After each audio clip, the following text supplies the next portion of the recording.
gender, labor, and social development participating as well. Having referred to the SDGs, food is particularly SDG number 2, which talks about ending hunger, achieving food security and improved nutrition, and promoting sustainable agriculture. And that is at a global standard, at a global level, what guides the thoughts and policies around agriculture. Ladies and gentlemen, I wish now to invite us all to stand up, and we start with the anthem. May I request Binji Godfrey to play for us the anthem. I invite all of us to stand up and we begin the program.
Of the day on UBC.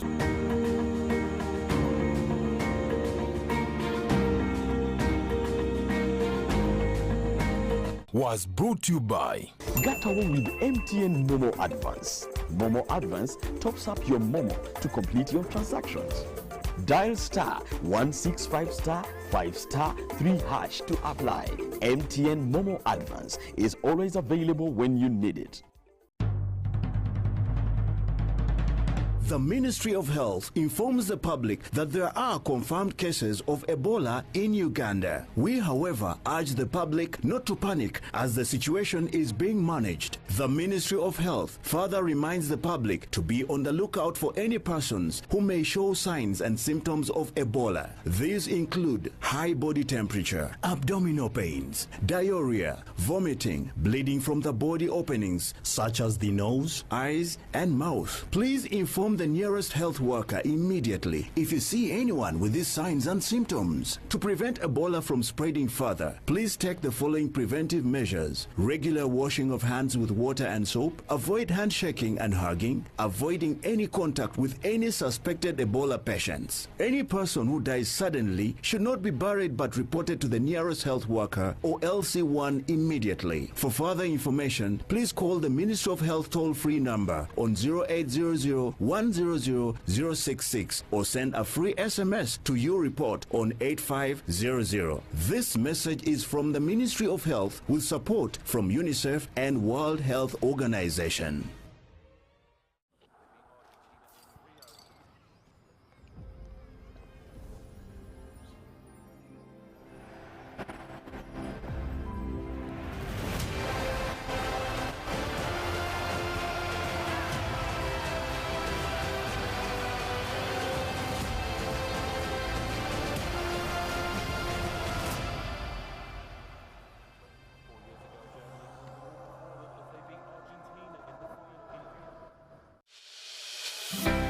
The Parish Development Model is a development approach conceived under the Third Development Plan, NDP3, and prescribed by the NRM Manifesto 2021-2026 with a goal of moving 3.5 million households from the subsistence to a monetized economy.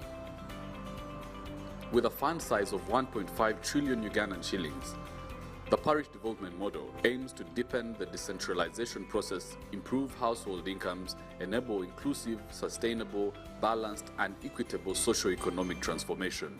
Under the initiative, each parish will get 17 million shillings in the current financial year to start the implementation of the program, and according to the plan, the parishes will each receive 100 million shillings with effect from the next financial year. The launch of the Parish Development Model operationalized parish savings and credit cooperative societies or SACCOs through which people will be able to obtain financing for development. Under the Parish Development Model, the parish is going to be the vehicle for data gathering, area-based enterprise selection and development, cooperatives and financial services development, community mobilization, and mindset change.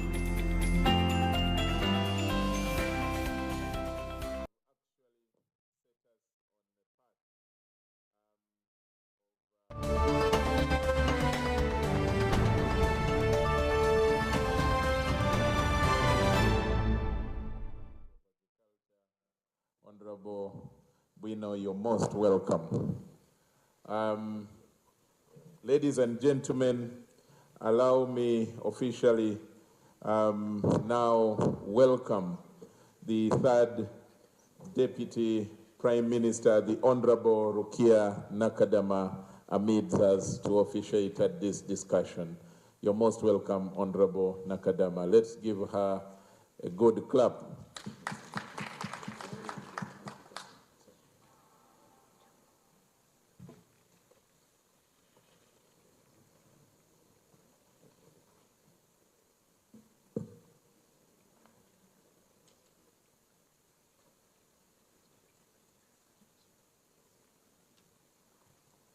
Ladies and gentlemen, allow me now take this privilege to invite the Honorable Robert Kasule Sebunya, who is standing in for the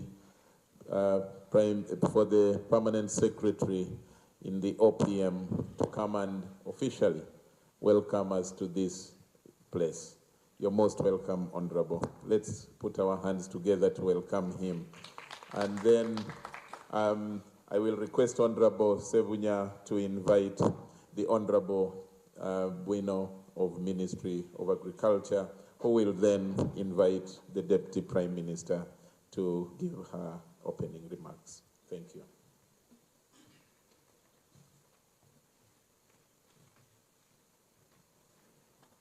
Thank you so much. My name is Kasule Robert Sebunya. Here at the Prime Minister's office, I'm the head of the Prime Minister's Delivery Unit.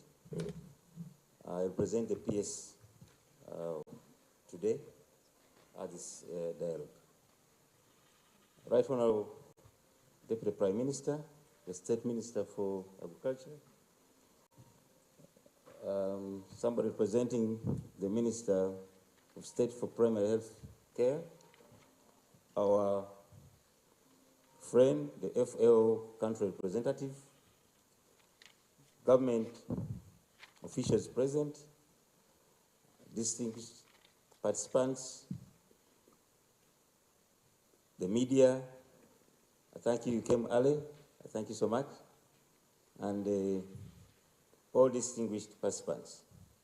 I take this opportunity to welcome you to this landmark dialogue at such a time as this, where we as a country like to take stock of the present situation. My duty today is to welcome you here and share some thoughts to ponder on in line with the theme for this year's World Food Day. I know this one is a precursor to the World Food Day, which is going to take place on Sunday, 16th October. One is how effective are we with our food system as a country? Because as many have too much or plenty, others are starving. Two, as to what steps are we taking respectively to ensure that no one is left behind, just as the lady from prayed for us and said we should not leave anybody behind. Three, as to what else can we do to bring everyone else on board, mindful that we must work for the food. We have the capacity to do more as government together with the non-state actors.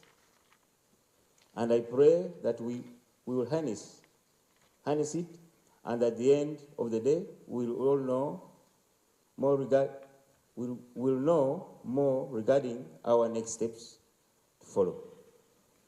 I wish this dialogue fruitful deliberations, and I take this opportunity, therefore, to call our State Minister of Agriculture. I thank you so much.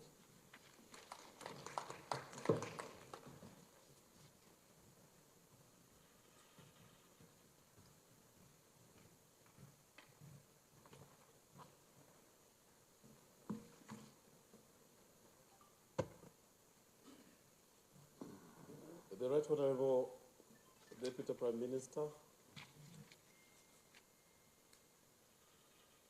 the FAO country representative, my brothers and sisters from the Ministry of Agriculture, Animal Industry and Fisheries, government officials present, ladies and gentlemen, it is my great pleasure to welcome you all to this very, very important televised policy dialogue, which is one of the key activities to mark the 2022 World Food Day. Right Honourable Deputy Prime Minister, allow me to, in a special way, thank you for accepting to join us this morning. And on behalf of the organizers, allow me to apologize that we communicated to you quite late, but you honored our invitation. We are so grateful for that. Thank you, Right Honourable. Right Honourable Deputy Prime Minister and all the participants, before I proceed, allow me to convey to you greetings from my senior minister, the Honourable Frank Mwebaze, who should have been here at this moment, but is very busy somewhere out of the country on official duties. I also convey greetings from my colleagues, the Honourable Bright Ramrama, who is in charge of the livestock subsector, and my sister colleague, Honourable Helen Adoa, in charge of the fisheries subsector, who are involved in activities outside Kampala. And finally, I convey greetings from the entire fraternity of the Ministry of Agriculture, Animal Industry and Fisheries, who continue to work tirelessly with the rest of the actors in the agriculture sector to ensure that Uganda is not only a food secure, but is also animal feed secure, and also nutrition secure. Right Honorable Deputy Prime Minister, ladies and gentlemen, this year's World Food Day is being marked amidst a number of global challenges which you are aware of, including the COVID-19 pandemic that is still with us, and now the Ebola epidemic, as well as regional conflicts, extreme weather conditions perpetuated by climate change, rising inflation, fertilizer shortages, and the Russia-Ukraine war that has negatively affected various supply chains. These challenges are colliding to reverse decades of progress made in the fight against global hunger and poverty. The COVID-19 pandemic has particularly induced an economic recession that could add up to 100 million people or more to the 690 million already suffering from hunger globally. Right Honorable Prime Minister and colleagues, with us in the Ministry of Agriculture, Animal Industry and Fisheries, we are trying to put resilient measures so that we can mitigate some of these effects.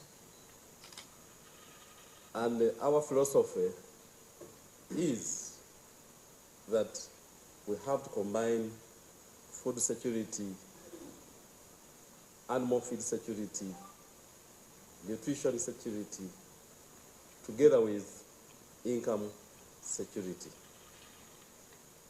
Right Honorable Deputy Prime Minister, today is not my day. I was given a small task of inviting you to address this dialogue. Allow me to take this singular honor, therefore, to invite you. Thank you.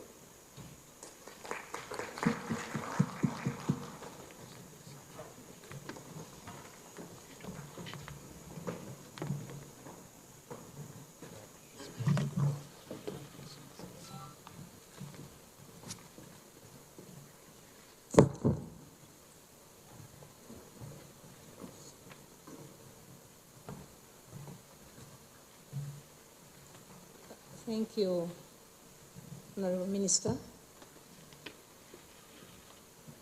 Honorable ministers around. I heard the person introducing some other ministers. But that is all. Honorable ministers and the honorable MPs around. The country representative of FAO. Country representative of WFP, World Food Program, development partners present, civil society organization is represented here, the permanent secretaries represented, heads of agencies, directors, the media, ladies and gentlemen, morning. Honorable, I want to thank you for inviting me. Like you said, I got this information very late, but I could not know where exactly to go because I got two messages at the same time when I was being invited at the same time. So it's good that I'm here today because I know food is something that touches everybody's life. Without food, nobody would be here. Colleagues, I take the honor to welcome you to this high-level policy dialogue on the World Food Day celebrations. Access to food is a basic right that mandates leaders and technocrats with an obligation of protecting the right of people to feed themselves in dignity with sufficient assured access and ensuring that the people adequately meet their dietary needs. This day gives us the platform to deliberate on the path of Uganda's food and animal food security, realigning our country's strategies to suit into the global food systems, organizing and building a robust system to undertake and refining our policies in relation to the food challenges that surround us, and ensuring that all actors and beneficiaries are part without leaving anyone behind. As part of the International World Food Day, we are to reflect on our food and nutrition security situation, consider reviewing our food policies, and make amendments, and the amendments were necessary under the spirit of leaving no one behind. I agree with the phrase that better production, better nutrition, and better environment, and a better life. In this regard, the dialogue is to provide space and time for us to check on the resiliency and sustainability of our agri-food systems to deliver better production, better nutrition, a better environment, and a better life. This day, therefore, calls for action across the sector players to ensure that our agri-food systems deliver enough affordable, nutritious, safe food for all with a better environment for a better life. The government of Uganda, through the Parish development model, is aiming at delivering inclusive economic growth starting from the lowest administrative unit. The Parish development model is focusing on 7-pillar framework, and these ones include the production, storage, processing, and marketing, infrastructure and economic services, number 2. Number 3 is financial inclusion, social services, mindset change, parish-based management information system, and governance and administration. The new policy direction brought in by the Parish Development Model Framework is to move away from the system of the government-led free input mass distribution to a farmer-run and owned system of circles based at parish level with inbuilt credit to create a revolving fund. Under the Parish Development Model Framework, the Ministry of Work, before that, we were having the World Wealth Creation, Operation Wealth Creation. That is, those are the programs that we've been having. We had the coffee, that program of giving out the coffee. We had the NADS program. Those were programs that we are giving people free. We're just distributing to the people. But now we want this program to be owned by our farmers themselves. So under the Parish Development Model Framework, the Ministry of Agriculture, Animal Industry and Fisheries, working with all the other sectors and other players, will guide and on the enterprise selection. I think that one, instead of those people who have been helping us, now it is going to be upon the Ministry of Agriculture to guide our farmers on the enterprise selection. Then 2, ensuring adequate quantities and qualities of the seed, breedings and stocking materials, research and breeding. Then also ensuring sustainable high yields through control of pests, vectors, diseases, crops, animal diseases, and of course, diseases that get the crops. Precision agriculture, that is water harvesting, irrigation, infrastructure, and machinery. Then provision of farm power, that's the land opening, cultivation, machinery, and assorted post-harvest and small value addition equipment. Also ensuring that materials planted survive through ensuring adequate farmer education, called Okuzuksa, and extension. Sometimes our people are not aware that when we plant during a dry season, we can irrigate using our bottles. That one, the president has been talking about it. Let us get the bottles, you put at the plant, then slowly that plant will be getting some water. So I think this type of education will be got from the Ministry of Agriculture through the extension workers. Maintaining and ensuring the standards of both inputs and produce from the farms, that is certification.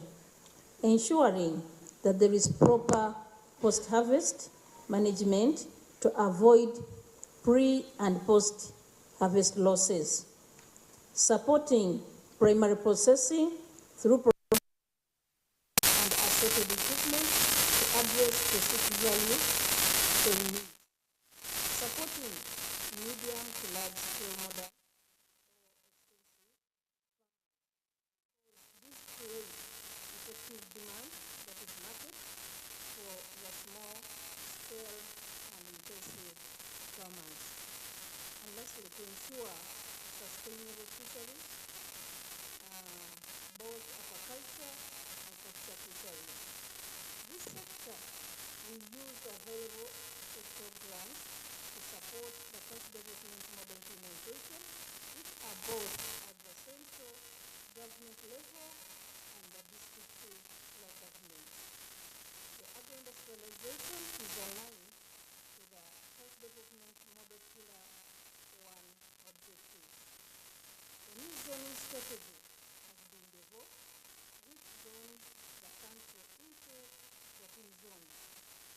The zoning strategy will guide the enterprises selection in the different zones and in the parishes. Government is also roll out ICT-enabled agriculture extension solutions, including the e-diary and other e-extension tools to improve public accountability and delivery of extension services. As we dialogue now, the status reveals that the percentage of food secure households has increased by 9.3% from 69% in the financial year 2018-2019 to 78.7% in the financial year 2020-2021, above the National Development Plan target of 75% or 75.2%. However, despite the reported increase in the percentage of food secure households, most recently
development partners here present, and all the MDAs for the efforts put in to ensure Uganda is on the right path of growth and development. And with all those remarks, I declare the dialogue open for God and my country. Thank you.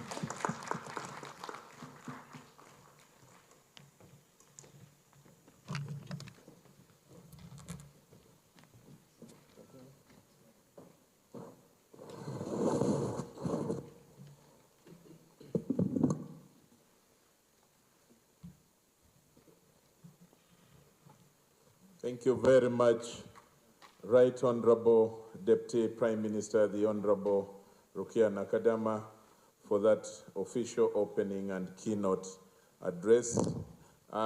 Ladies and gentlemen, I'm now going to invite us into the panel discussion, the high-level panel discussion that is going to include the Right Honorable Third Deputy Prime Minister herself, the Honorable Major Fred Bueno Chakulaga, who is the Minister of State in charge of Agriculture. We will also have the Honorable Margaret Muhanga, Minister of State for Health, or her representative. She had earlier come, but had to leave earlier and left a representative, an able one at that. Then we will also have on the panel His Excellency Dr. Antonio Querido of the Food and Agriculture Organization of the United Nations. I am informed that the panel is fully constituted as announced. We are going to start with, let me start with inviting the Honorable Fred Bueno. Briefly, Honorable, the issues, some of the issues that have been talked about a lot now especially involve or surround the issues of climate change challenges. And a lot has been said, including from the Deputy Prime Minister, on government plans of handling food insecurity, and yet we have the threat of climate change disturbing the whole world. Uganda is not excluded. Tell us, speak to the issue of climate change and your plans in government on how it can be handled without making it, our environment devastated. You're most welcome, Honorable Bueno. You can choose to use the microphone in front of you or even come here. All of them have been set. Ladies and gentlemen, I want to just remind us that this discussion is being, the dialogue is being televised live on different platforms, especially UBC and its sister media platforms, as well as other media platforms as well. I thank you very much, moderator, but I only want to seek your indulgence. There is an item on the agenda which apparently you have skipped. The photo? Yes, because after the photo session, the third Deputy Prime Minister will go to perform other government duties. Okay, okay. I thank you for that correction. Then, if the third Deputy Prime Minister is going to take leave, then we need to do the photo opportunity now and then go into the discussion. May I request the official photographers to take their positions? Advise me, photographers, how we do it. Can't they do it from here? They stand up.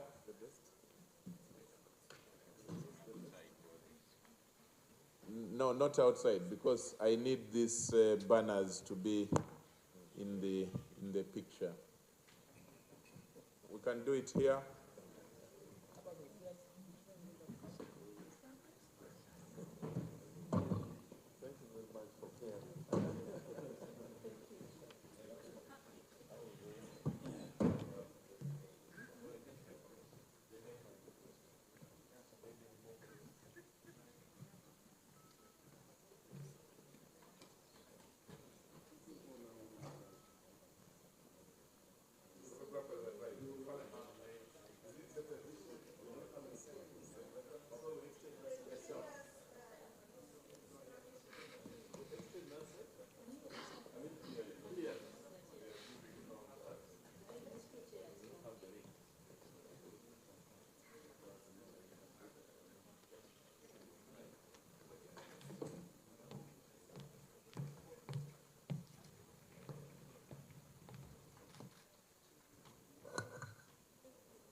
I'm happy to, ladies and gentlemen, to inform you that the third Deputy Prime Minister has given us some more time of her attendance, and then she will depart when she is on call the other side. From representing the minister in charge of the minister for health is Assistant Commissioner in charge of Nutrition Division at the Ministry of Health, Madame Samali Namokose. So we have the panel fully constituted. Honorable Chakulaga, I want to now invite you to start on your response.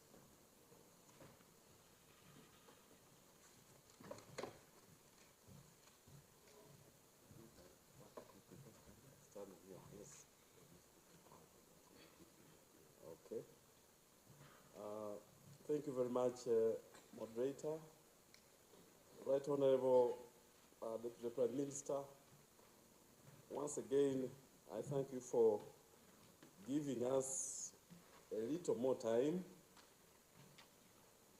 to listen in as our dialogue takes shape. I've been asked to talk about how prepared the government is in handling the climate change impacts and the emerging food insecurity in Uganda. First of all, allow me to remind you about the manifestations of climate change, and also to remind you that climate change is one of the global shocks. And in my own view, climate change is among those shocks that I call imported shocks. Much as even in our country, inside Uganda, there are activities that are contributing or that have contributed to climate change. But the perpetuators of climate change, the big time perpetuators, are not within Uganda. They are outside Uganda. And that's why I call it one of the imported shocks. And as we talk about the impacts of climate change and how prepared we are as a country, we must not lose sight of the fact that mitigating and responding to the impact of climate change is a global effort. It must be a global effort. Much as we may respond as a country, we may not have sufficient impact if we don't tackle it as the whole world. Now, in the country, you are aware that the impacts of climate change have been manifesting mainly in the form of prolonged droughts, unpredictable weather patterns. Previously, we used to know when rain would come. We used to know when rain would stop. But as we talk, on top of having prolonged drought, we are not able to know when rain would come. We cannot predict it. Therefore, it's not easy to plan for agriculture activities, more so in a country where we are mainly depending on rain-fed agriculture.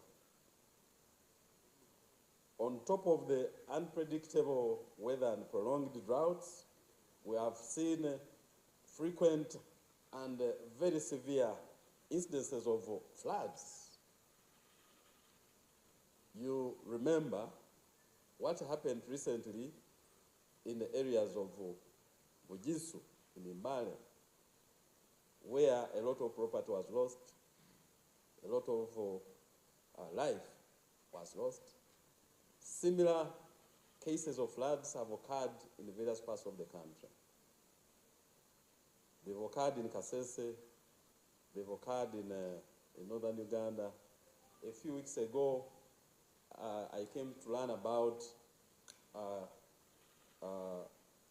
floods around Pakwachi area, to the extent that the road was cut off after very, very short rain.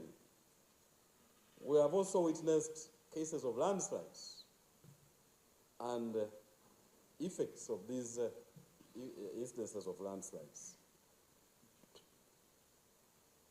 Apart from that, all these changes have come along with a high incidence of diseases of both crops and animals, as well as vectors that transmit these diseases. And when you combine all those impacts, the outcome has been the emergence of food, animal feed, and nutrition insecurity. You have heard of studies that have been conducted, most especially by the Office of the Prime Minister, and the reports that have come out indicating that there is emerging food insecurity in the country, with the northeastern part of the country being most affected, most especially Karamoja. In Karamoja, up to 30% of the population is facing acute food insecurity. Acute food insecurity. And almost the remaining 70% of the population is facing varying degrees of food insecurity. We can say that in that part of the country, food security is a dream now. And this situation is almost similar in other parts of the eastern Uganda and the northern parts of the country. According to those reports, the central part of the country and the western part of the country are relatively food secure compared to the other areas. Now, coming back to the task that have been given, to talk about how prepared the government is in handling the impacts of the climate change that I've just described and emerging food security. I will say that the Deputy Prime Minister has talked about how prepared we are. But I'll just bring in a few other areas. As government, we have taken a decision to face this challenge of climate change squarely. We have taken a decision of restoring the environment. Cabinet set up a committee chaired by the first Deputy Prime Minister, the Right Honorable Rebecca Alitwala Kadaga, and that cabinet subcommittee did tremendous work, prepared a report, which it presented to cabinet, and cabinet took a decision to restore the environment. And in a few weeks, His Excellency the President will come out to announce the measures. But for now, in summary, I can say that we are mainly looking at two areas that have disrupted our environment. Area number one are the steep hills and steep mountains, which we have made bare because of our own activities as human beings. And because of that situation, whenever it rains, water is no longer seeping into the ground and emerging later as wells. As you may know, that is how the water system works. When it rains, if there is vegetation, then water seeps into the soil, and on the hills and mountains, that water comes out clean and in a manner that is not destructive as wells and springs.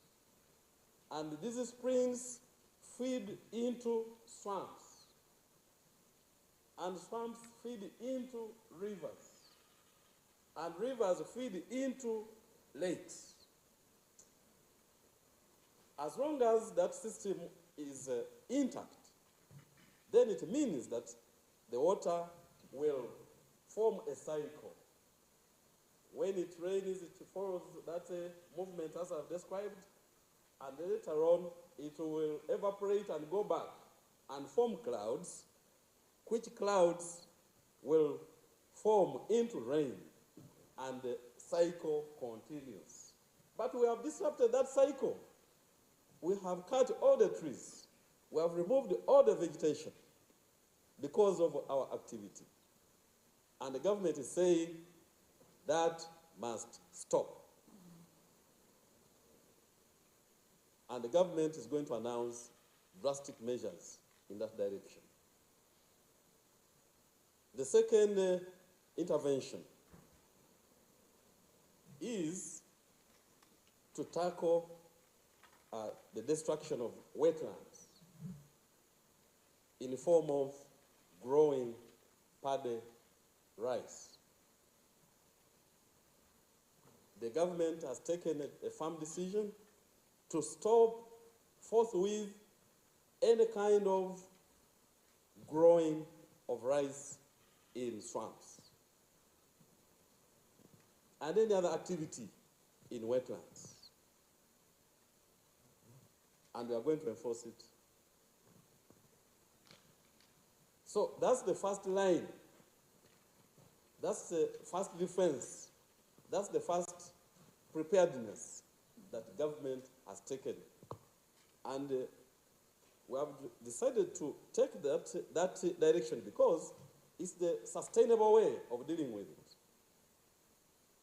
It's the sustainable way of dealing with it. You cannot sustain giving food handouts to the hungry people. We cannot sustain it. Honorable Minister, you have 2 minutes to wind up. I'll summarize. The other level of preparedness is that shocks will always come. So we should go away from lamenting about it. We should face the direction of building resilience. And as government, we have built capacity, and we are continuing to build the capacity of creating that resilience so that we stop depending on rain for agriculture, so that we can even grow and rear animals, grow crops and rear animals off-season. So building resilience is another preparedness that we are building. Mechanization, measures to increase productivity so that we can get more from the same area, 1 acre of maize. Instead of getting only 700 kilograms, as it is the case now, government wants to put in place measures so that we can get 2,400 to 4,000, even 6,000 kilograms from 1 acre of maize. But beyond that, as you heard from the Deputy Prime Minister, and I don't want to repeat, government has taken a decision to support food production, because we know that under the PDM, we are encouraging the smallholder farmers mainly to deal in high-value agriculture activities. By so doing, we are inadvertently suppressing growing of food, because most of the food commodities are low value, and it's not profitable for you to produce such crops on a small scale. So what the government has decided to do in that direction is to support large-scale farmers to produce food. The Deputy Prime Minister has informed you that government has availed the funds to my ministry to support farmers, large-scale farmers, to produce food. We started with government agencies. As we talk now, the prisoners department, UPDF, NARO, NAGRIC are already producing food. Up to 100,000 acres of maize, soybean, sorghum. And next season, we are going to bring on board, we are going to roll it out to private farmers so that they also grow 100,000 acres of maize, beans, and soybean. With that, I hope I've stimulated. I know there will be a lot of debate from the audience. Thank you very much. I'm going to Honorable Minister. Thank you very much. Let's give him a clap. Honorable Minister, you are going to have an opportunity to answer some questions, but it will be after Ministry of Health representatives' comments as well as of FAO. And then I will take it to the plenary for questions and comment. But thank you very much. Resilience is what he's talking about, supporting private farmers to produce more food to encourage or promote food security. May I now invite the representative of the Honorable Margaret Muhanga, the Minister of State for Health, represented by Samali Namukose, the Assistant Commissioner, Nutrition Division. And Commissioner, your question is around the issues to do with malnutrition. There are worrying statistics recently released by government's statistics body, the UBOS. And how best can relevant sectors work together? How can they partner to arrest the problem of malnutrition that, you know, worryingly, we are told even the areas, some areas of, you know, talk about also the dynamics is in Western Uganda, which, according to the statistics of UBOS, is the food basket of Uganda, and yet there are issues of malnutrition. How does that happen? Tell us, Madam Commissioner. You're most welcome. Thank you, moderator. Once again, Samali Namkose is my name. Assistant Commissioner, Nutrition Division, Ministry of Health. Allow me to Sorry to disturb you. Commissioner, I'll give you 6 minutes so that then we can have some time for questions and answers as well. Okay, allow me to bring apologies from the Honorable Minister of State for Primary Health Care, Honorable Mohanga. She was here in the morning, but he has went away for other government engagements. So I'm standing in for her. Allow me to read her message verbatim. All protocol observed in the interest of time. It is my sincere gratitude to take part in today's dialogue as part of the commemoration of this year's World Food Day on 16th October 2022. As the theme for this year goes, leave no one behind, better production, better nutrition, better environment, and better life, we need to take a multi-sectoral approach and engage all the key stakeholders if we are to address the challenge of food insecurity and malnutrition in this country.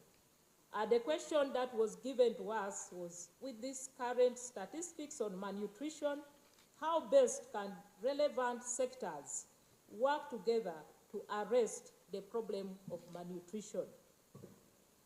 I want to start by drawing your attention to the current nutrition situation in the country. We have undernutrition and overnutrition, and from the statistics, 29% of under 5 years children are stunted. That means that they are too short for their age.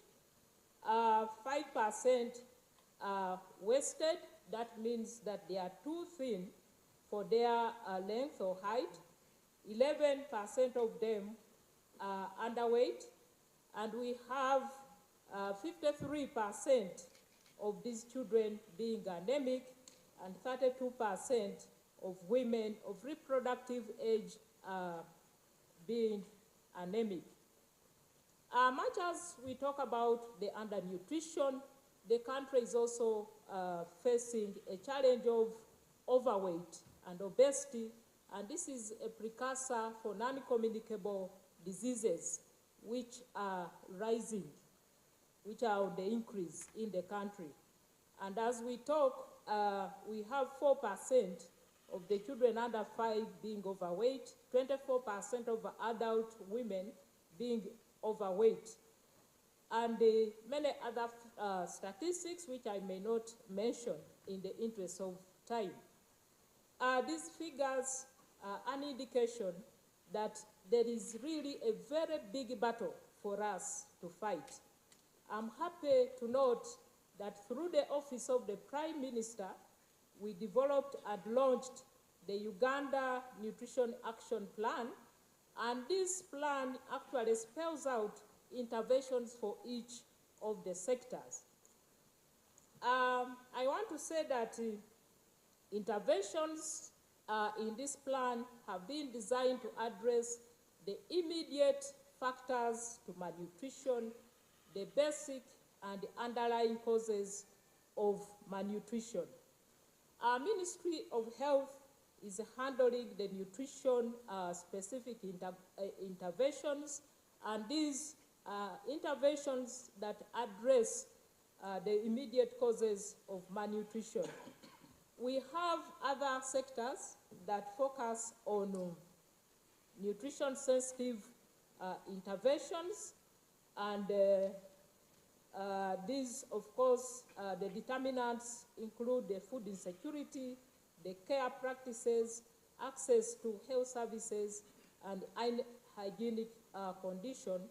And there are other sectors that are responsible for addressing some of these underlying causes.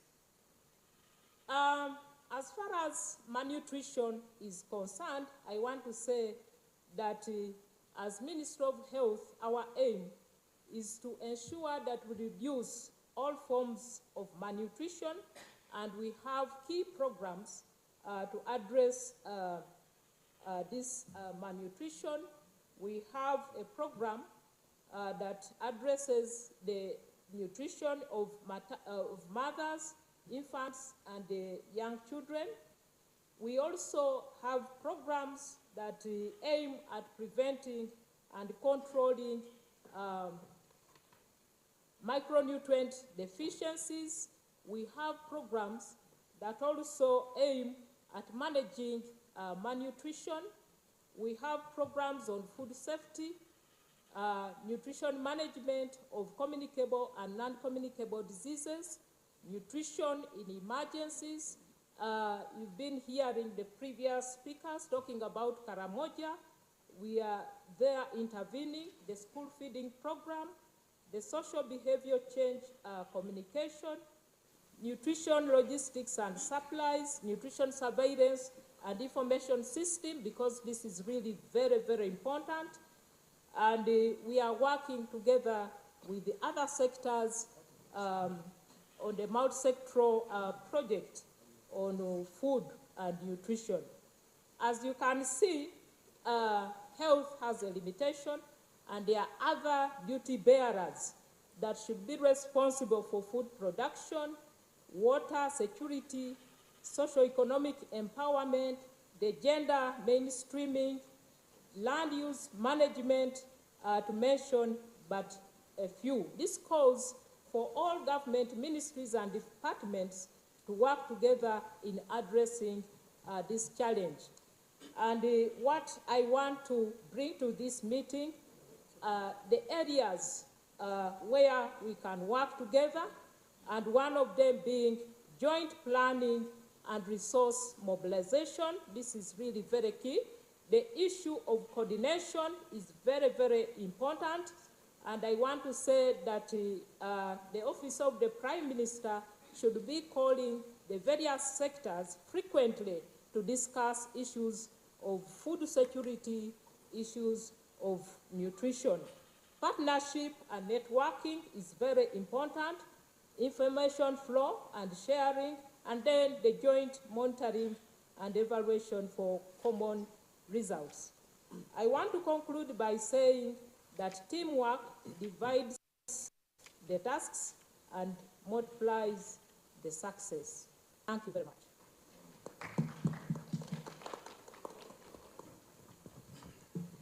Thank you very much, Commissioner. Allow me now invite His Excellency Dr. Antonio Querido of the FAO UN. You're most welcome. If you can handle 6 minutes, then the rest of the time I will enhance when you are responding to questions and comments. Yeah, thank you. Thank you very much, the moderator. Allow me to quickly observe the protocol, recognizing and thanking the presence of the Right Honorable Deputy Prime Minister with us this morning, the State Minister in charge of Agriculture, the Undersecretary of Ministry of Agriculture, my sister Assistant Commissioner for the Ministry of Health, that is in charge of the DOC of Nutritious, the rep of the PS, that is with OPM, that is with us this morning, the civil society organization, the media fraternity. Thank you for being here with us as we prepare to celebrate the World Food Day on 16th. I read on behalf of FAO and the UN fraternity here in Uganda, I take this opportunity also to commend the leadership of MAIF for organizing this event and for, as we prepare to celebrate this World Food Day under the theme, Leaving No One Behind. The theme of this year is inclusiveness, leaving no one behind. We know that we started this year, 2022, with the ongoing pandemic. We have conflicts. We have the climate change that the minister has spoken, the climate that is continuing to warm, not stopping warming actually. And we also have seen the rise of the prices everywhere, and there is an international tension.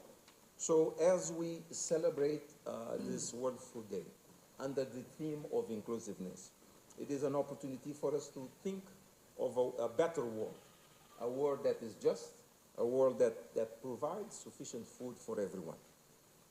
We know that in a number of fronts we have had progress, a lot of progress. This world is a better world now. And we have seen that we produce insufficient food to feed everyone in this planet. But nevertheless, even here in Uganda, we know pockets of food insecurity. And over our continent in Africa, we have 1/3 of the hungry people in the world. And before COVID, we know that the trend of ending hunger by 2030 was not good. We are not, the trend is not good in terms of achieving a world free of hunger by 2030, which means that we need to do more. We need to do more, and what we're proposing the countries at a global level is for a system transformation. We need to look at the agriculture sector as a system, all the way from production to the market, and propose a transformation. We are no longer happy with small changes. We need transformative solutions that will ensure that agriculture plays a critical role in the development of all nations, particularly here in Uganda, that we are so blessed with the natural resource. You have sufficient water. You have the manpower that can deliver on the promises of having leaving no one behind and feeding everyone with a healthy and nutritious food. I think our strategic focus for FAO is also insisting and is aligned with the Uganda vision and as well and what Uganda has been doing in terms of achieving a Ugandan free of hunger, which puts a lot of emphasis on the four betters: better production, better nutrition, better environment. The minister spoke about it as well, and better life. The minister also hinted that we want income security. We don't want to produce only to fill our stomach, but income security becomes an important for a better life. Because once we can feed ourselves, then we need to send our kids to school. We need to do other things in life. So a better life comes with the income security, and we want to do this also looking at our environment. We cannot continue to produce, destroying the natural base for the generations to come. So I think the challenge is upon us, and one of the key aspects that too often hinders this successful transformation is that when we look at the national, regional, even of a global level, in terms of strategies, in terms of the policies, in terms of the legislations, too often we are doing this very compartmentalized. So the challenge for this transformation is then how we look at the system, agri-food system, in a continuum. How we improve the production. How do we ensure that we don't have post-harvest loss? How we add value, and how we market in a way that the food that reaches our table is a healthy food, is a safe food, and is food that is affordable. One dimension of food security has to do with affordability.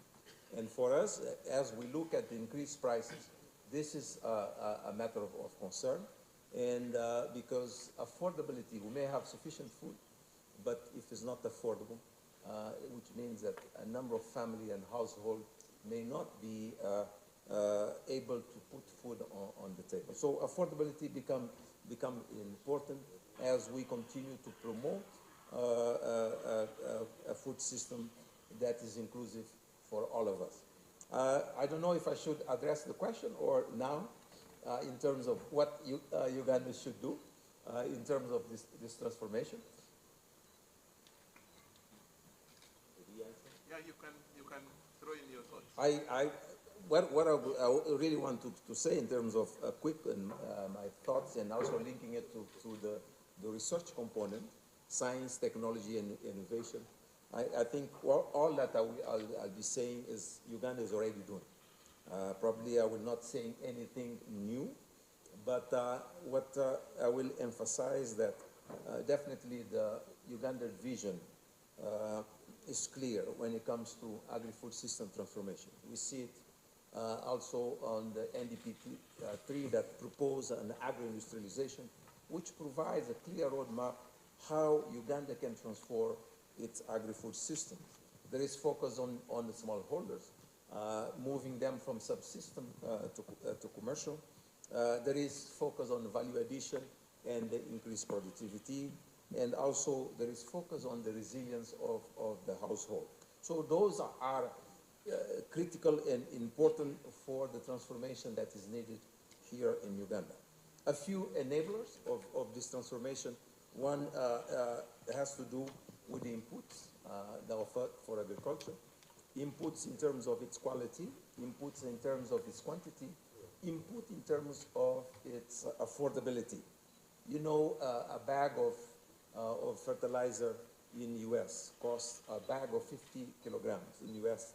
costs about $25.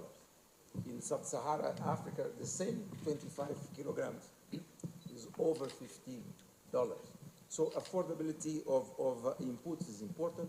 We need a good seeds. We need fertilizer.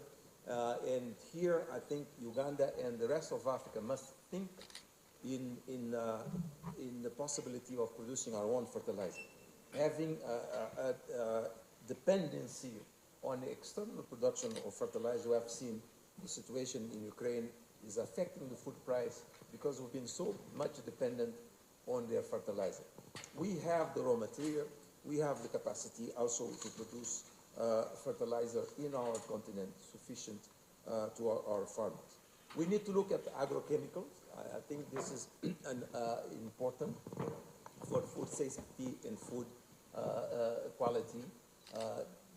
The number of agrochemicals in use, we have to ensure that Africa is free of agrochemicals that is banned elsewhere, because we know that there is a lot of agrochemicals in the market, even here in Uganda, that are chemicals that cannot be used in Europe, for instance.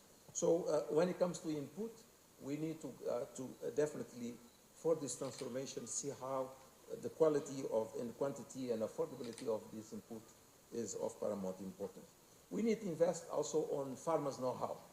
Know-how in terms of agronomic practice, know-how in terms of managerial skills, looking at agriculture as a business, and as an agribusiness, we need to invest more on this know-how that will increase the productivity, will increase the labor as well productivity, and the land productivity is of paramount importance.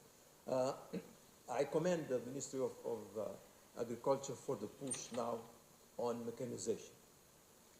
For us to transform the agri-food system in our continent, in Uganda, mechanization is a must.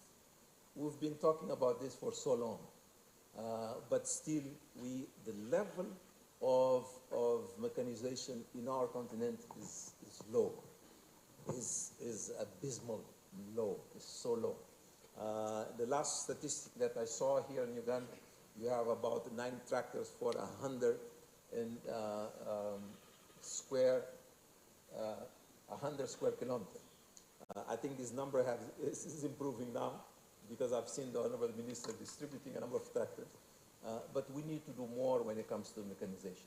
Mechanization not only about plowing the land, mechanization about planting, mechanization on harvest, mechanization that reduce a lot of redundant labor that we have in agriculture. Because if you look at the numbers, our farmers are not making money because a lot of people is in agriculture. If I give you a simple statistic, 100 of us in this room, if 70 of us is doing agriculture, to sell for only 30, so we cannot make money.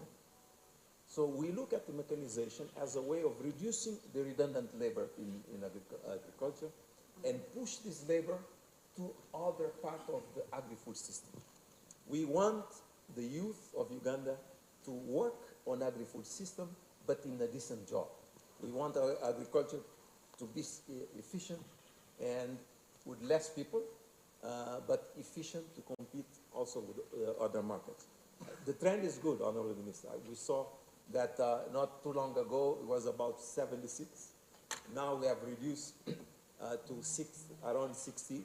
So the trend in terms of reducing the number of people doing agriculture, just the labor, is a good one. But at the same time, let's create opportunities in terms of value addition to ensure that we can absorb this labor in other chains of the value chains of a number of commodities. You are so blessed, and I'm sure this is possible. Another enabling factor is the irrigation. For a country that 22% of your land mass is covered by water, you can do agriculture all year long, and irrigation is a must. I'm talking about irrigation, but I will stress efficiency in irrigation. Because we have a lot of water, we should also invest in technologies that also save water for the humanity and also increase efficiency. Irrigation, I see a lot of effort of Minister of Agriculture pushing on large schemes, bringing water for production. This is a way to go. And we cannot forget on post-harvest reduction. We have seen a number of commodities, the level of losses is quite high. I think some goes as high as 30 to 40%. Only in some grains that we are, close to 11 or 12. But we need to do more to reduce this loss and channel all of this in terms of value addition. Value addition is a must for the transformation that we want. Uganda has to stop exporting raw materials, add value, and create more jobs. Every time that we're exporting raw materials, we are exporting jobs and importing poverty. So for us to transform, definitely we need to add value.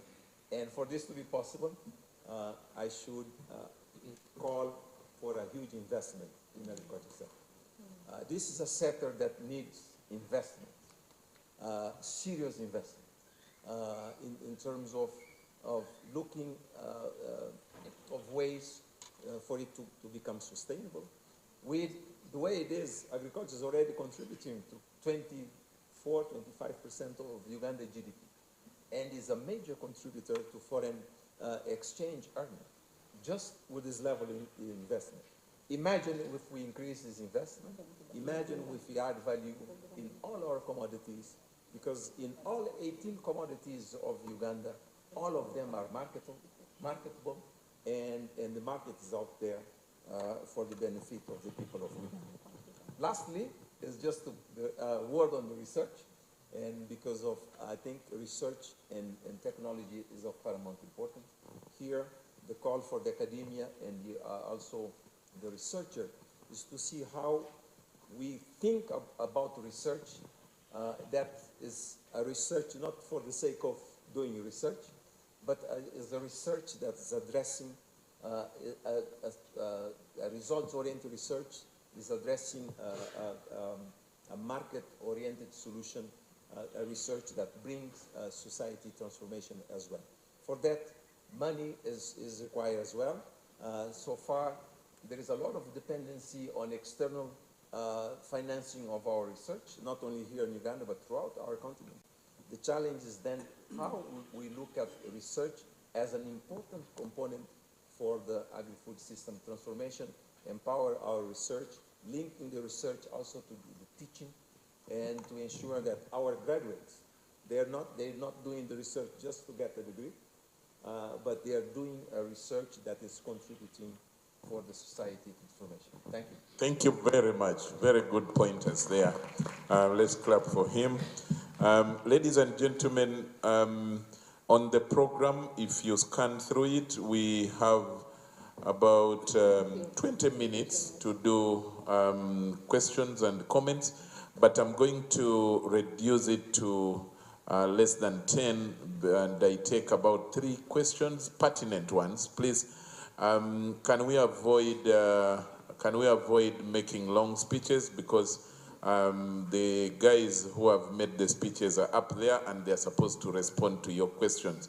So I'm going to request you only to ask a question or make a quick comment which elicits a response. There are two microphones. One is the other side, one is here, so move to them. And if I choose you, move to them, and then you just make, yes, please, just move there. Tell us your name, probably your sector, and who you're asking, who you're addressing your question to, so that it is responded to impromptu. Thank you so much, moderator. My name is Chugong Robert from the Youth Coalition for SDGs. My question is on climate change. Dear Honorable Minister, you have blamed the Global North for producing the largest Youth Coalition for SDGs. It is a Youth Coalition for the Sustainable Development Goals, which is housed under the National SDG Secretariat. You've blamed the Global North for the global emissions to the Global South. However, we can't wait the Global North to meet the losses and damages. So we must take the initiative ourselves. So how is government approaching on the issue of losses and damages in regards to climate financing, the blue carbon projects in Uganda that will minimize climate catastrophes causing food insecurity? Thank you. Then the second one goes to the head of FAO. You spoke about science and technology. The value chain, if we are to achieve better production and better environment, we need to discuss the issue of soil infertility. I want to appreciate government for the farm inputs, but the soil has lost its fertility. Masaka, where I come from with the undersecretary, has lost its fertility. That's why we've transformed from other crops to pineapples. So the pH levels are a bit down. So does FAO has any initiative towards resilient cover crops to boost the pH levels? Because we shall not achieve all these aspirations that we're talking about, better production, with soil infertility. So it's something that we need to discuss in this higher level policy dialogue. Thank you. Thank you. Next question or comment? Next hand, there is a hand there. Please come up to the microphone.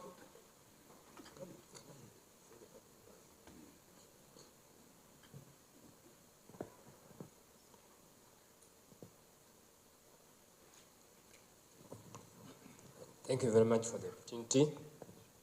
Good afternoon, ladies and gentlemen. My name is George Bukenya. I work with dailystarug.com. My question goes to His Excellency. I am baffled with the situation in Uganda. Whereas we have a huge challenge of unemployment, especially among the youth, you are advocating for mechanization.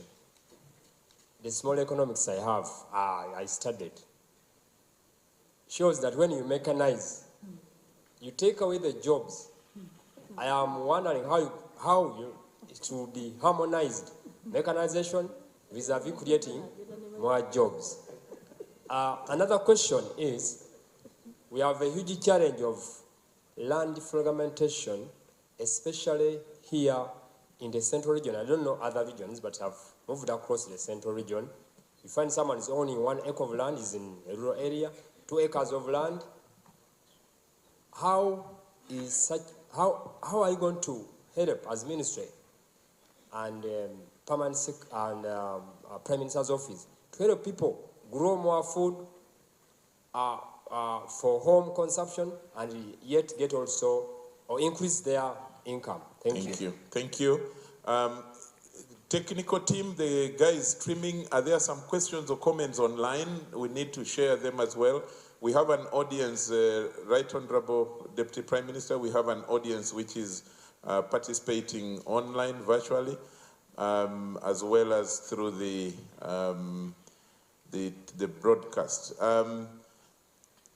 Live streaming team, is there any question or comment online yet? Okay, if not yet, any hand here, any additional hand in the room? Okay, then I will revert to starting with the Honorable Minister and then Dr. Querido. Yeah, thank you very much, moderator. And thank you very much, Mr. Chigongo, Robert, and Mr. George Bukenya for the questions. I'll start with the last one. How is government handling the challenge of land fragmentation? Mr. Bukenya, you are spot on. Land fragmentation is a big problem. And the government has come up with two approaches. Approach number one is to decampaign land fragmentation to the population and advise the population to abandon the traditional way of inheritance, where when the head of a family dies, then the land that belongs to that person is passed out to the children, most especially the male.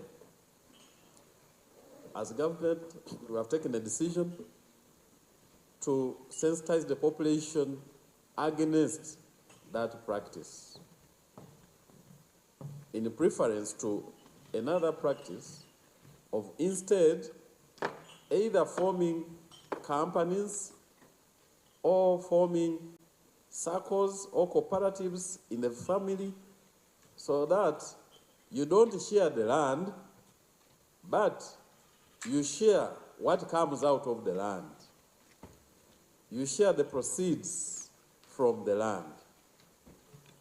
The second intervention is that we are advising Ugandans that if you are caught up in that dilemma and you have land like a quarter an acre, half an acre, then we are advising such category of people to engage in activities that are suitable for such size of land. And this is particularly like growing mushrooms, like poultry for eggs, like piggery for those that are not Muslims. And then, for them, they cannot grow food for those, for the chicken or for the pigs. They have to buy the feeds. But because those enterprises are highly profitable, it is possible. Then we are advising what we are calling the 4-acre model to those that have about 4 acres, so that you dedicate an acre to a cash crop, and specifically coffee. You dedicate an acre to food for the family. You dedicate an acre to fruits as a source of income. You dedicate another acre to pasture for zero grazing of their animals. So this is the kind of advisory that we are giving to the population. The other question that you raised is directed to His Excellency, the country representative of FAO, but allow me to make a comment about it. Mechanization. We're encouraging mechanization, but we are inadvertently leading to job loss. Such a question was put to me, I think, 2 days ago. And my answer was, those that are quitting agriculture because of mechanization, where are they going? If they are joining the agro industries, then that is fine. Actually, In the developed countries, very few people are engaged in agriculture. The majority are in the factories, agro factories and other forms of factories.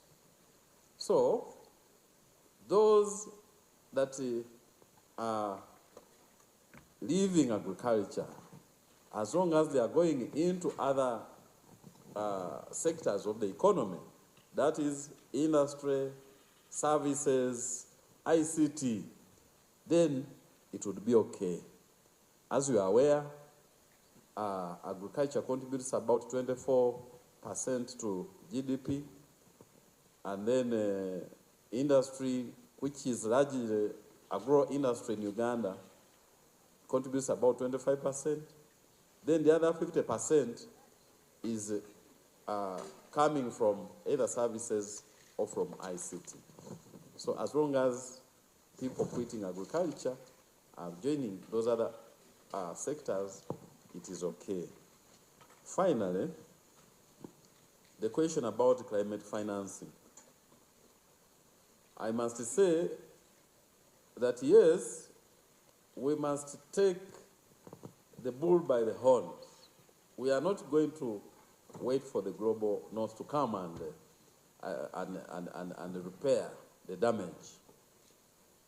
However, as government, we don't have a dedicated financing towards climate or climate change related damage. However, there are some interventions. For instance, we have taken a decision that for the people in Ududa, those who are victims of landslides, we recently took a cabinet decision that we are going to give them cash and ask them to go to other places and buy land from that cash. And then we shall turn that area where they are now into a national reserve, and we enforce it as a national reserve so that we can restore it back into a vegetation. Also, in the package that I talked about, Cabinet took a decision that for those areas where the activities in the swamps was due to colonial distortions, particularly in the Usoga sub-region, in the Bukedi sub-region, and in the Chige sub-region, the government is going to first of all go and educate them, and then find alternative sources of income for them. So, indeed, all this is from the public purse, and it is geared towards addressing impacts of climate change. I thank you. Thank you very much, the Honorable Minister. Let's now hear from Dr. Querido, the response to the question raised to you, Doctor. Thank you to all the questions. I start the one on mechanization. I fully understand the implication, but we cannot be also enemy of the progress. Mechanization definitely represents a better way of, and a more efficient way of us increasing the yield, and also to see how our farmers can make more out of the land. As the Minister already mentioned, the benefit of an efficient productive system is that then it creates opportunities for the value chain, the entire value chain, to provide decent jobs, to take this redundant labor on the nodes of the chain of any commodity. The Minister has mentioned, and well, if you look at the US, it's less than 2% of their population that are doing agriculture. but they're the top when it comes to exporting agricultural commodity. The same in other countries in the north. And one of the key drivers is an efficient production system. And we know that our farmers also spending a lot of their time with the hose, and the land is not as productive as we think it could be. And my friend also for SDG Youth Coalition has hinted that we have to look into fertility aspect. So this has to be a balanced approach. I think the role of the government of Uganda is, as they roll out the mechanization program, it will be a balanced approach. Of course, not everyone will be able to afford and have a tractor, but as we promote the transformation of the sector, increasingly we look forward for a day that we ban by decree the use of hose in Africa. And our farmers produce efficiently. Our farmers use their time efficiently and not heavy load that our agriculture continue to represent to most of us. So let's look at the positive of the mechanization, understanding that there is the possibility of loss of job in agriculture, but for us is the opportunity that it provides to have jobs along the other chain of this entire system. So let's look at mechanization positively, and as we deploy it, and see how best we can adjust and what type of equipment, what type of size. But we know the work that a tractor can do in 10 minutes, it probably take 10 men or 20 men to do in 2 or 3 days. So the efficiency comes from that. That liberates the time for this farmer to do something else that is equally productive. On the soil fertility, our entire continent is an old continent. This continent has been here for millions of years. That's why when you go to a number of places, when you see that a soil that is sandy, which means that is a soil that has been weathered, that most of its mineral is gone. So we need to do more when it comes to improve soil fertility. But one thing that I've realized here in Uganda is that we all speak that Uganda has a fertile soil, and very few farmers is looking into the soil fertility before even applying. So one key aspect of addressing the productivity of the land is to really analyze the soil and decide what to apply, what is there, what is not there, and really provide the dose of fertilizer that is needed for that particular crop. It may vary from crop to crop, but we need to do more when it comes to soil fertility. And what the FAO is doing, we've been working with MAIF. We have just equipped a soil laboratory with a number of items I'm reading here for what colleagues have provided to me. We are working with MAIF also finalizing a fertilizer value chain report that is coming soon. There is a policy brief on fertilizer quality assessment coming, also together with MAIF, and also a brief on soil fertility management in Uganda. This requires a clear understanding, a clear know-how in terms of laboratory assessment. So farmer knows if I'm planting maize, I need to know what's in my soil, what I should add, being organic or inorganic. It is of paramount importance. Otherwise, what happens if every year we are planting, in technical terms, colleagues will tell you that we are mining our soil, because every year the crops will take the mineral out. If we're not putting back, it is basically we're mining the minerals, and over time our soil becomes unproductive. So as we push for the agri-food system transformation, I think it begins with the soil. Soil fertility is important. For a country like yours that rains a lot, pH is an issue, because therefore you have to balance the pH. if the pH is not, I don't want to be too technical, but a number of absorption of these minerals from the plant can only happen if your pH is balanced. Acidic pH or alkalinic pH, those minerals may not be available to the plant. So pH is important.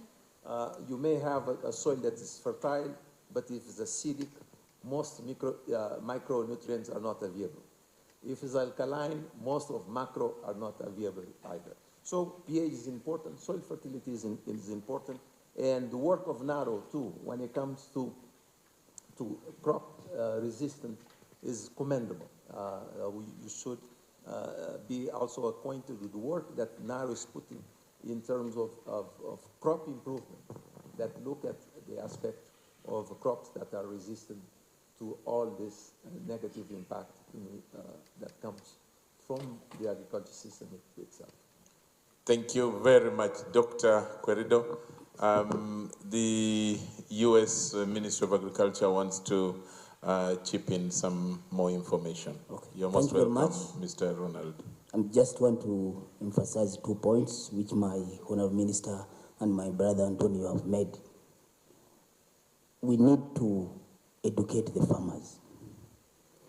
There's a tendency for every farmer to apply fertilizers because the neighbors have also applied fertilizers. It's like going to every crop needs specific nutrients from the soil. And as my brother Antonio has said, if you have just opened up land, even if you are neighboring somebody who has been cultivating for years, his soils have been depleted. He may need fertilizers you don't need. But this fashions, because the neighbor is putting fertilizer, I also put fertilizer. At the end of the day, you put your money in the soil and the yields don't increase. And then we start blaming the fertilizers. They are fake. Yes, it is possible. But it's like you, the human body. If you go to a hospital and you're suffering from malaria, then you get medicine for flu. Then the malaria continues. Then you blame the medicine. I think as leaders, we need to educate. On part of government, think through NARO, we are finalizing the soil mapping strategy and a soil map for the entire Uganda to guide farmers. What type of soils are in which region, what type of nutrients lack in that region, and therefore when you are buying fertilizers, you are guided. The other issue I want also to emphasize, I think has been adequately explained by my minister. The youth should really be encouraged to involve themselves in agriculture. But let us not limit agriculture to the production cycle. What happens in the garden? And actually what happens in the garden is a small percentage of the value of the agriculture. We can encourage them to participate in other value chain aspects. And actually, there is a lot of money in other aspects of the value chain other than what happens in the production. And as you see the youth with this technology, one iPhone in the hand, they can't go to the garden. Because to go to the garden, you must be committed. But there are other aspects where the youth can still participate with their iPhones. Value addition, and then they will get money. Simple value addition, primary value addition, not even complicated. If you encourage them to turn milk into yogurt, they even get more money than the person who has a cow who's milking the milk. Plus other aspects of the beef, of the crops. So we need to map and promote those aspects that are compatible with the lifestyles of the youth. The youth want that aspect which, as somebody has been saying, they call it now sexy part of agriculture. Not soiling themselves with the cow dung and the soils in the garden. But they are other areas where the youth can be employed. So by mechanization, you're actually creating jobs because now you're having volumes and the youth will have volumes to which they can add value. Thank you very much. Very, very important. Thank you very much, Dr. Segawa for those additions. Ladies and gentlemen, I am pressed for time. I really would have loved to give you more time for questions and more comments, but we need to listen in to the other presenters. And thank God the presenters are already in and just waiting for their time. Let me now, on your behalf, invite Dr. Peter Rukundo of Chambogo University. He's going to discuss for us on the topic, what if we did nothing at all? Is that possible? Some people say that is also an option, that you can actually do nothing, and that is also a decision. The downside to inclusive food security. Doctor, you have 10 minutes. I know that your topic is very wide. If you can do it in 5 minutes, I will be most pleased. But if you take 10 minutes, it's still okay. You're most welcome. Thank you very much, Charles. Let's clap for the panel that included the Deputy Prime Minister, the Honorable Minister, the representative of FAO, the US, all of you, thank you very much. Let's now listen to Dr. Rukundo. Thank you so much, Charles, and really thank you so much, everybody here. Allow me to recognize the Right Honorable Third Deputy Prime Minister in absentia, the Honorable Minister of Agriculture, State for Agriculture, our own Honorable Robert Sevunya, and the Undersecretary Ronald Jagenda. Indeed, Charles and colleagues, this topic is quite very important and also comes at the right time and perhaps at the right moment. And of course, coming after the very strong panel that has just left the high table also is a bit challenging. But allow me to say some few things around this very important and noble topic you have given me, that what would happen if we did nothing at all with regard to the inclusivity of food security and also food systems in general. We need to take a little bit leap in history, Charles and colleagues here, to go back to the big debates that shaped the concept of food security. Of course, needless to say that as we commemorate the World Food Day, we recognize that it comes at a time very many years ahead when FAO was formed in 1945 to deal with the global challenges of food and agriculture. However, it took another around 50 or so years until 1996 when the World Food Summit, the first ever, held in Rome, came up with an agreed definition of food security. For many years, there was more focus on the issue of food being available at the national level, what was more or less emphasized as national food security. But over the years, it was recognized that even though a country will have so much grain reserves being produced or exporting so much of food, it was not sufficient in guaranteeing the fact that different pockets within the population will still have a challenge. So in 1996, it was agreed by heads of state who met in Rome, and our own Yoweri Museveni was there to emphasize the fact that Uganda produces, the problem of Uganda is not production, but rather distribution. And from that discussion, it was agreed that food security is a situation that is realized when everyone has both physical and economic access to safe, sufficient, and nutritious food that meets their dietary needs and food preference requirements for an active and healthy life. So, Charles, we start from there, where we say that physical and economic access is a must, but also the food must be safe, sufficient, and nutritious. Therefore, it calls for collective actions for everybody to have that food.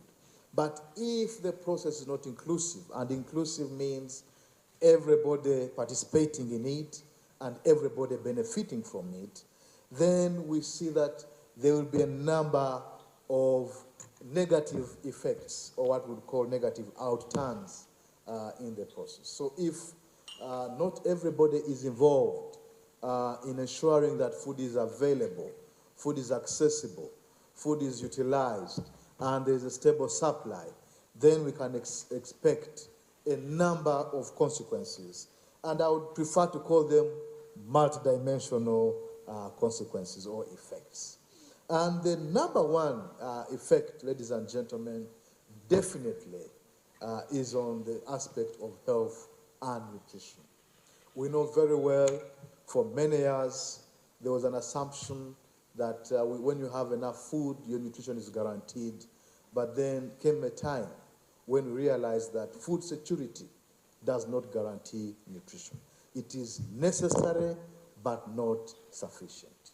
So if, therefore, food is not enough, the immediate consequence is a starving population.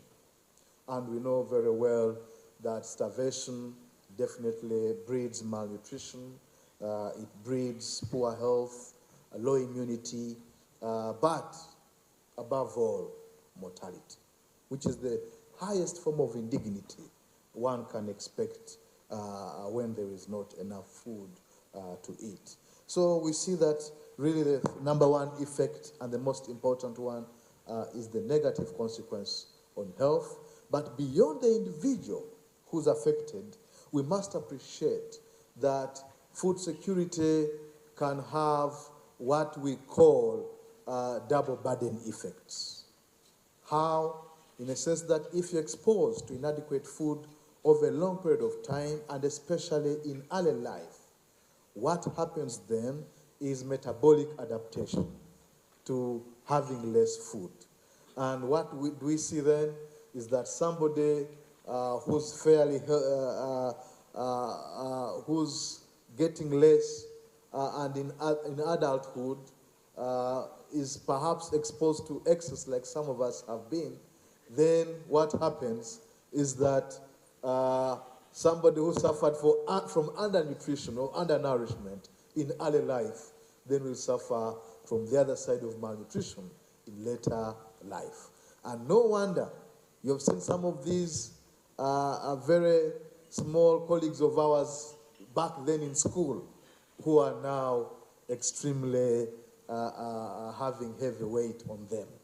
And evidence now has shown, Charles and colleagues, that actually obesity, overweight obesity, and diet-related non-communicable diseases are much more pronounced in socioeconomically deprived communities and households. If you go to the United States now, the biggest problem is in the African Americans. Why?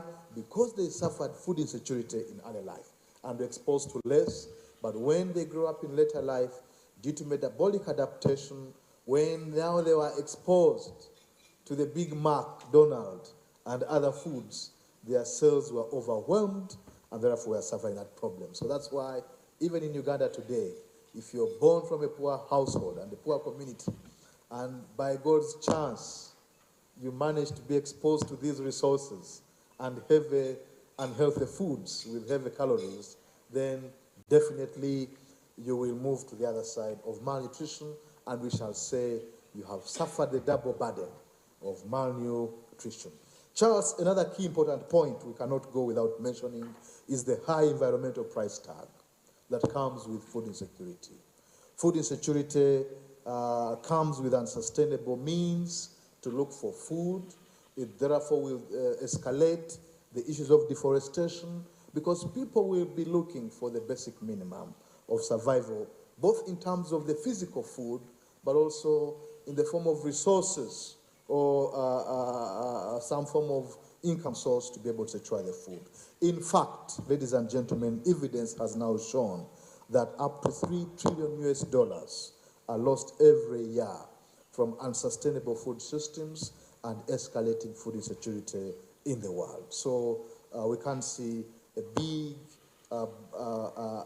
budget line really being lost due to unsustainable food systems, which lead to food insecurity. But also linked to that, ladies and gentlemen, is the evidence from Glasgow, COP26 last year, that actually agriculture and food systems contribute up to 30% of global greenhouse gas emissions.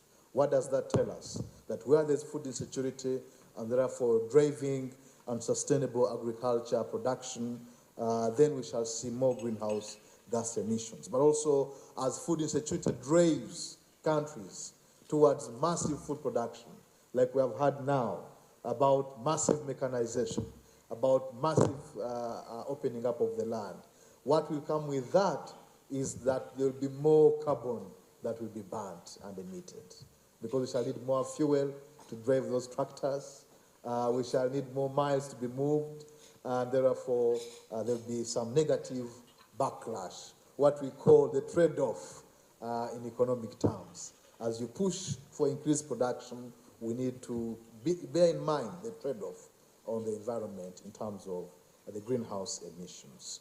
Mr. Chairman, Charles and colleagues, the effects on the economy cannot be underlooked. Why? Because with food insecurity, there is a diversion and distortion of planning. You saw how much billions were diverted from finance to address the problem of Karamoja.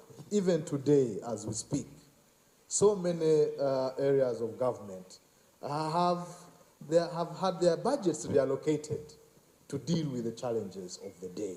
So in other words, our progress towards middle income status may be delayed due to the food insecurity pertaining to Karamoja and other parts of the world, because then there will be budget reallocation and front-loading, and therefore some priorities will be missed. That's why no wonder the midterm 2 review of NDP3 told us that we are off track, the NDP3. Why? Because of COVID-19 effects on the economy and the growing crisis of cost of living. So in a way, that also affects. As I wind down, my brother. 1 minute. Yes, the issue also of food uninclusive or non-inclusive food security interventions may also escalate poor resilience of communities by increasing disaster risk, because the more you're food insecure, the more you're less inclusive, there's more risk. And we know, of course, another aspect is the social dimension to it. With non-inclusive food insecurity programming, definitely, colleagues, there will be increased inequalities, both in terms of the gender and other aspects. And what, therefore, shall we see? More gender-based violence. If you look at the statistics today, which region of the country has the highest level of gender-based violence? The Karamoja sub-region, partly because of food insecurity and the crisis of managing those resources. Finally, Mr. Chairman, we cannot go without mentioning the cost on the health economy. With food insecurity, we shall have escalating health costs due to the malnutrition, but also urbanization will increase, and there'll be a big crisis of physical and economic planning. Why? Because every person will leave the rural countryside. We see the crisis of street children in Kampala, with the crisis of the border borders in Kampala. That crisis could be partly due to food insecurity in the countryside that is driving these people into the rural towns to be able to deal with the realities of looking for survival. So really, I must say, ladies and gentlemen, that given that agriculture showed us a 20% responsibility in ensuring food security across board, it is thus important that our programming is more inclusive, to ensure that women are brought on board, to ensure that the youth are engaged, to ensure that the smallholder farmers are given the position they deserve, but also above all, to ensure that even the landless poor are encouraged to engage in food security relevant activities. Thank you very much. Thank you very much. Let's put our hands for Doctor. What a wonderful presentation. Doctor, I will request that you sit up there as you are joined up at the podium by Mr. Kenneth Katungisa of the Federation, Farmers Federation. The farmers' perspective is what we expect from Kenneth, and to trigger more debate, Kenneth, you're most welcome. In 7 minutes or 5 minutes. Thank you very much. You're most welcome. Thank you, moderator. Good afternoon, ladies and gentlemen. Well, the team, according to the program, thought I should give a debate trigger. I have a feeling the debate is already triggered, so I can as well sit. But at the risk of repeating what people have said, and in the process sounding like a broken record, allow me to say a few things. When I got the invitation to speak and looked at the people that were supposed to speak, I asked myself, what kind of farmers am I expected to speak about? Is it the farmers like me, or the farmers like my grandparents? I chose to speak about the farmers like my grandparents. If we look at this theme, and we are saying, leaving no one behind.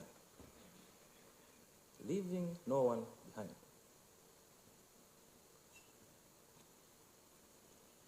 It means that we are saying that even the bottom of the pyramid needs to be reached. And for you to reach the last mile farmer, there must be a deliberate effort and policies that target these people, not generic policies for everyone in agriculture, including myself, who has spent the last 14 years talking about farmers, or against there, who are very well educated, can read, can write, and know where the different opportunities are. So in the next 4 minutes, if we are thinking about reaching the last mile farm, there we need to ask ourselves the following questions. Where are the agriculture financing products that target a farmer that cannot read, cannot write, and has no collateral? If you don't want to leave that person behind, where are these products? And who needs to do what to ensure that these people can access this financing? 2, how can we ensure that these people access timely and adequate extension services? Because new problems require new interventions, require new innovations. And therefore, we need the experts more now than we ever did before because of the emerging challenges. Which brings me to the next thing, research. Research, research. How can we ensure that what Dr. Baguma and Dr. Sadiq do in their offices reaches my grandparents? Is it reaching them now? I don't think so. Or is Baguma and his team, Dr. Baguma, communicating to his fellow scientists? How do we ensure that the wonderful work NARO is doing, if I can use their name, reaches the last person in the farm, in the village? In other words, how can we bring research close to the intended beneficiaries? You're talking about leaving no one behind. How can we make sure everyone, every farmer, has access to the latest varieties of narrow bean or narrow cast, to ensure they have the same opportunity like you and me to plant and harvest the right quantities? How can we ensure that the same people access timely and adequate weather information to inform their decisions? The Honorable Minister said, Honorable Minister Wino said, we can no longer predict locally. So if these farmers cannot predict where they supposed, what are they using to plan? How can we ensure that they have adequate information that facilitates their planning? And how can we ensure that they have adequate soil testing facilities accessible, not adequate, accessible soil testing facilities in their midst, so that before you go to the garden to plant, you know what kind of fertilizer you need. Because not every person needs the same type of fertilizer. But this information needs to go out there, and needs to go out there on time. Therefore, we need to think about implementing targeted and specific public-private partnerships. Because not the private sector and not the government, none of the two can do this alone. And therefore, we need to work together. We need to stop looking at each other as competitors and start looking at each other as people who complement each other. But at the end of the day, we are all targeting the same person. And like the FAO country representative said, we need more investment in the sector. Because all these things I've talked about need investment, need resources. We cannot hide our head in the sand and expect things to work out miraculously. And finally, we need to ensure that we use our good research and the results therein to educate and constantly inform the farmers on the different, whether it's new technologies or new problems and how to solve them. So we need to educate, and educate the farmers. As you get your microphone, allow me to stop here and say that if we are going to reach, if we are serious about reaching no one behind, then we must deliberately bring everyone on board in this fight together, coordinated properly, and not everyone working in their own silos. Thank you very much. Thank you very much, Kenneth. Let's clap for him. Well done. And in just 6 minutes, you have done the perspectives justice. I want to welcome you to the seat up there as I invite more persons to make their presentations, and then we will ask them questions. Now, ladies and gentlemen, allow me invite Dr. Yona Baguma from the, is the Deputy Director General of NARO, to talk about agro-industrialization, panacea to sustainable agricultural production and food security.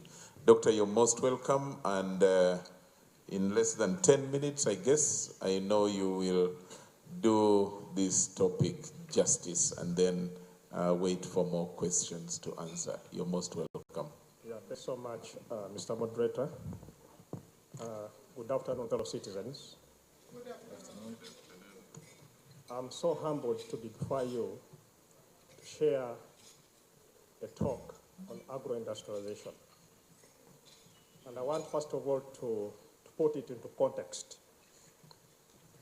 When you talk about agro-industrialization, two things must come into your mind. You're looking for a product, you're looking for a service. That is the starting point. You're looking for a product, you're looking for a service. And then how do you ensure that this product, this service, impact on society? How do you actually ensure, how do you map your investments to make sure that actually this service, this product, impact on society? There are three cardinal things that you must take into account. Number one, this product must come from a competent farm, must come from a competent group, must come from a competent individual. This individual could be a farm. And this same product or service must trigger public excitement. It must be surrounded with some kind of excitement. And this same product must have social acceptability. When you have those three elements surrounding a product, surrounding a service, competent farm, excitement, and social acceptability, you are very sure that this product will stand the test of time, will impact on people's livelihoods, and will trigger socioeconomic transformation of the country. I want to bring you to the reality of this country by giving you a few case examples. We know the product they call Golilo. That Golilo product, I think, is produced by Mairi, a group of companies around Kiwenda, Gayaza. That product, where you see children, where you see mothers, you see excitement. And it is a simple product that is derived from maize with a few flavors. You know this product they call Splash. Even myself, I like Splash. Splash is a product that is based on fruits. And the proprietors of this product, Delight Uganda, have penetrated society in northern Uganda and elsewhere to popularize production of these fruits so that they can sustain the industry. This product is spreading like wildfire in urban areas, in social structures of the country. You know the product that they call Kaziri. This Kaziri, I think, is a product produced in the one farm in Imbarara. It is a very powerful plant medical biotherapy. Now, at one time I was with my driver driving, and then I saw him drink and drink. I asked him, what are you drinking? He said, I'm drinking the product Kaziri. I said, why? He said, the answer is with the people. That response was very powerful. The answer is with the people. If you want to industrialize agriculture, the answer is with the people. Now, what do we learn from this as take-home kind of lessons from this?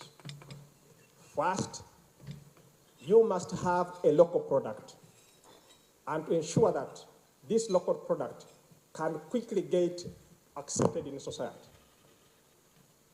Number two, for you to be able to effectively industrialize agriculture, you must have a clear focus. You must have a focus. You must have a focus 1,000,000 times.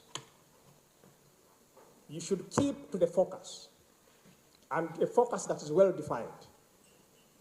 And you should not get temptation to move away from the focus in terms of investment, in terms of capacity building, and in terms of developing all enabling logistics, as has been shared with us this morning.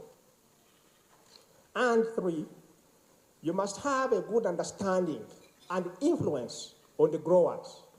Kenneth has just challenged us. To what extent are we addressing those at the bottom of the pyramid, our grandmothers? To what extent do we understand their needs? And to what extent are we connecting our effort to help them get out of the situation in which they are, to be part and parcel of the socioeconomic transformation of this country? You need to penetrate the growers. You need to understand all the people in the value chain and design intervention that will be able to meet their needs. It is only when we shall leave no one behind and do and create a meaningful socioeconomic transformation for this country. What does it take us as a country in terms of what I want to call the drivers of agro-industrialization? Number one, we need a definition of the products. We cannot afford to be random. We cannot. We cannot afford to be random as a country to say we are agro-industrializing and then they ask us, what are your flagship products? We talk of 20 products. God in heavens. the products that we must focus on as a country may not exceed 3. We need a focus. We need a focus. We need a focus as a country. A product that shall identify with as a country at regional and at global level and say these are the products that are going to drive the socioeconomic transformation in the vehicle of agro-industrialization for Uganda. Number 2, we need standards for these products. We cannot afford to be informal in the process of developing these products. We need a product that we can define with clear standards. And these standards will be able to help this product penetrate the economies of this country and beyond. Number 3, we need technology to boost productivity. And I'm proud that I serve NARO. And in NARO, we have a mandate to generate technologies that are helping to boost productivity for this country and in the long run to increase production. We need to invest, and to invest in the long term, and to invest sustainably, and to invest meaningfully, to invest adequately, both in terms of infrastructure, the human component, and in terms of the financial resources, so that we are able as a country to manage and propel agricultural research using technology, technology-driven agricultural research. Number 3, we need to strengthen the marketing system. We cannot afford to have a random marketing system that is very disorganized. We need to empower the producers by creating hubs that will enable them to have bargaining power, by creating hubs that will enable them to bulk their produce, by creating hubs that will enable other people to access the produce from a central point. We need to rethink the marketing system as we talk of agro-industrialization. We need to have affordable credit. I like the way Kenneth has put it. Is there a credit facility for the different people in production, our grandmother than any others? A credit facility. It is not about having one credit facility and hoping that the producers are homogeneous. That is not true. The producers we have in this country are highly heterogeneous. And because of that heterogeneity, we need them to create and to match them with appropriate credit facilities to make sure that none of them is left behind. And lastly, ladies and gentlemen, we can never go into agro-industrialization when there is no profit. We must do everything possible to increase the profit margin. Why people are running away from this whole process of agriculture, it is because the profit margin day by day is dwindling. We must create technology that will be able to broaden and to increase the profit margin. We must propel technologies into the system that will make sure that the investors and people who are in agriculture are able to break even at a lower investment. And that way, you create the profit margin. The preconditions for all this to succeed, ladies and gentlemen, as a country, we must have requisite infrastructure. And this is the responsibility of the state. We must have requisite infrastructure that is aligned with the flagship products of the country. As we develop infrastructure, the people guiding this country on developing infrastructure, it should be aligned to support the flagship products. It should not be random. They should consult and make sure that we have harmonized and coordinated investments. We must have infrastructure. Number 2, over and over, I'll keep repeating this, we must take a moment to reflect and to rethink, to think through the priority commodities, not as commodities, but to identify and define what we call flagship products. A product is not cassava. A product is not sweet potato. A product is not banana. Those are not products. Those are subjects that lead us to the products. We must think very carefully, what are these products that we need as a country, using our local subjects, the materials that we have, that will help to leapfrog socioeconomic transformation of this country. And above all, agro-industrialization requires holistic skilling of people. We have people who are highly educated, but we have less skilled people who can move and be able to cause a change. We need to have people who are skilled, people who have mastery, people who can have practical touch, who can change things. This is what we need as a country. We need to design skilling programs for the farmer, skilling programs for the youth, skilling programs for all cadres across the social structure, skilling programs, or even people who are involved in creating industries, so the small-scale manufacturing industries, they need skills. Lastly, ladies and gentlemen, being a part and parcel of the people who are driving the agro-industrialization program in this country, I want to share with you some of the flagship products that we have and we think can drive the economy of this country. One, as a product, we are now having what we call the anti-tick vaccine. That is a product.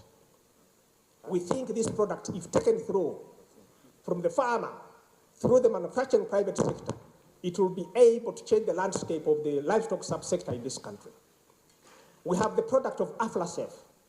We think this product will not only affect the production level, it will also increase the human health and increase the trade volumes, and in so doing, will be able to trigger socioeconomic transformation of this country. Lastly, ladies and gentlemen, what do we see as gaps in this whole journey of agro-industrialization? One, I like the submission, but I'll repeat it, unaffordable and prohibitive high-rate credit facilities. When you look at our cultural system in this country, we need a credit facility that is designed to that system. A credit facility that will help that system to grow and create more proceeds and create more profit for the country. We have weak cooperative systems which can be strengthened and which can be better. We know the Ministry of Trade is working around this, but it must fast-track the cooperative systems across the country, right from the grassroots, organizing farmers in what we call village supermarket hubs to the level of national and regional cooperative movements.